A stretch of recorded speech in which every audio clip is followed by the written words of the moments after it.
আমি খুব জোরে লড়াই করি না, চিৎকার কইরা কই না যে আমি কষ্টে আছি। আমি শুধু চুপচাপ নিজের সাথে যুদ্ধ করি। মানুষ দেখে আমার নীরবতা, কিন্তু বুঝে না এই নীরবতার ভিতরে কতটা শব্দ জমা আছে। আত্মীয় স্বজন জিজ্ঞেস করে এখনো কিছু হলো না।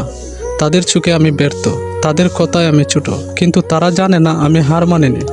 প্রতিটা রাত আমাকে ভাঙে, আর প্রতিটা সকাল আমাকে নতুন করে গড়ে। আমি ধীরে হাঁটি, কারণ আমার পথটা সহজ না। আমি একা চলি, কারণ সবাই মাঝপথে ছাইড়া গেছে। তবুও আমি থামি না, কারণ আমি জানি এই কষ্ট, এই অপেক্ষা, এই একাকিত্ব সব কিছুর একটা মানে আছে। একদিন হয়তো হঠাৎ করে আমার গল্পটা বদলে যাইব। সেদিন আমি কিছু প্রমাণ করতে চাইব না কারো কাছে, শুধু নিজের দিকে তাকিয়ে বলবো তুই পারছিস।